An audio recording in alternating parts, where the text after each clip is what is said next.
The Federal Reserve openly just says, sit down. I mean, I got the quotes here. Sit down, shut up. And it's now, like you said, you might be right. They might have lost control because it really is reaching a la-la land proportion.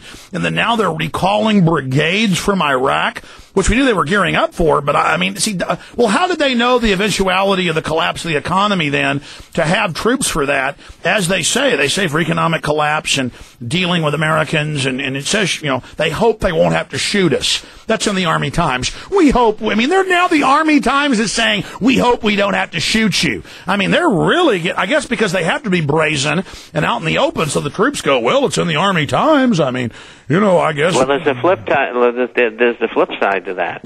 I hope we don't get killed in the process because they get more weapons than we have. I mean, we could field 35 million adults. I mean, how many are they going to field? 500,000? Well, I mean, I just can't. I mean, literally, the U.S. Army is now invading the United States and ahead of economic collapse. God help us. Look what these bastards have done, Bob. I just can't believe it. I mean, we've been knowing. I can't either. But even as long as I've been associated with it, I didn't think it would get this far, and it has. Well, we'll come back and talk about that because that's what blows my mind. Is that you know, even if you consciously, intellectually, coldly analyze the facts, and then this answer pops out of total tyranny, martial law, they state that. It's not our opinion. It's not even our analysis. They just say it to see it unfolding, to see them doing it, to understand that they're just going for broke, and they got a bunch of roid-head idiots that are going to follow them right to hell. And I just can't believe it. God help us. Okay, Bob, here we go. I want you to speak about that. Here we go. Today.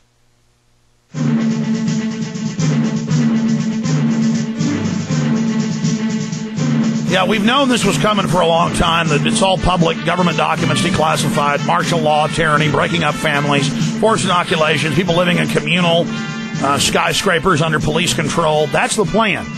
One-child policies. That's the bare minimum. And they wanted to have economic implosion, but Bob is saying, and many other analysts say, it got out of control. The pyramid Ponzi thing they built and the crooks they hired to run it, the kind of mid-level managers even got out of control. And so now the whole thing is in jeopardy, which is even more dangerous in a way. But it shows they're not invincible. And maybe you're right, Bob, but regardless, we know what the final outcome is. Northcom coming out and announcing they're going to field troops against the American people for insurrection. Ahead of it, they know what they're doing is so bad, people are going to resist. Just God help us, you traitors. Bob, what do you say to the military? What do you say to the police? What do you say to everybody about this? It's not like we just started this week saying this. We've been saying this for decades, and now it's all happening. Well, I think as far as the police are concerned, I think they have to be informed that they really don't want to be on the other side because they don't stand a chance. And even if they moved 500,000 troops out of Iraq, which they don't have there, or from other places in the world into the United States, they wouldn't stand a chance. I mean, you can easily arm, which are the people have already got the weapons, 45 million male adults in America. I mean, sure, the kill ratio might be great, but the other guys can't win. So the military has got to think about all being exterminated, but just by numbers. I mean, even with a 20-to-1 kill ratio, they still can't win. And a lot of these people who have weapons in America are veterans. I'm one of them. You know, I'm a crack shot. I can make kills at 1,000 yards. Well, let's boil it down. Let's say 1% of 100 million gun owners. We know it's higher than that, but 100 million. Because when pollers call people, a lot of folks won't say they have a gun because they're smart. If we have 1% of a million fight back, that's 1 million combatants. And I don't even want this, folks. I mean, they're saying they're going to use Mexican and Canadian troops. It was public a decade ago, but they signed the deal last year. In Canada, in January of 2008, 9 months ago, and Congress, a few congressmen said, well, you're not authorized by Congress. And I mean, used to they had to commission an officer, folks. Congress used to be in control. So the president couldn't be a dictator. And they just said, you know what, we'll use Canadian and Mexican troops for insurrection in the U.S. during any emergency, including economic, and that's it. Shut up. And now Paulson tells Congress, shut up. I mean, this is open. They are insurrecting against our republic. I want to make that clear. This is illegal, what you're doing. It's our duty to take them out. Bob, you never used to talk like this, and I mean, as a veteran, as somebody who fought against the Russians in intelligence operations, what do you think the other people in government are saying, or are they just total ne'er-do-wells? Well, I think they're as terrified as we are. We wouldn't be talking this way if we weren't really terrified about the ramifications of this. And I do programs that are devoted directly to military people, and we discuss this all the time on these programs. And I tell them, and I say, spread the word. These men are all over the world. You do not want to attack the American public. That is an order. If you're given that order is illegal, and you have to challenge it. I mean, we saw the Nuremberg war crimes trials, and the excuse was, well, if we didn't do it, they'd shoot us. Well, you're not supposed to do it. And so the military knows what's going on, and they're very, very concerned because they don't want to get involved in that.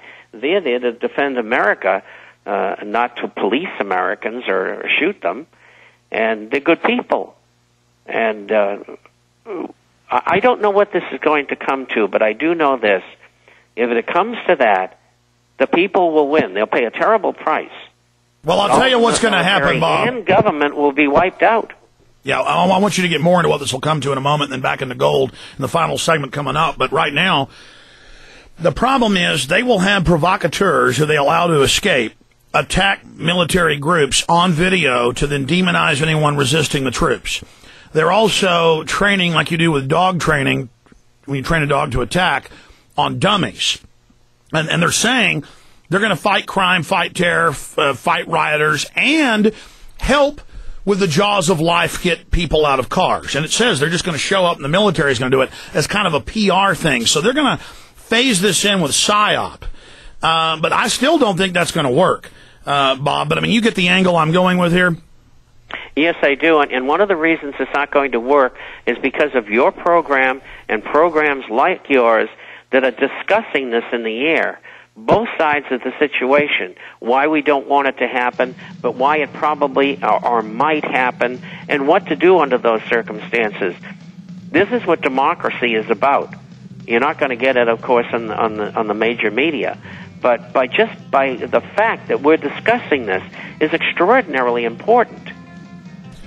Well, the government and the criminals running it are not invincible, and these mercenaries are going to turn and run.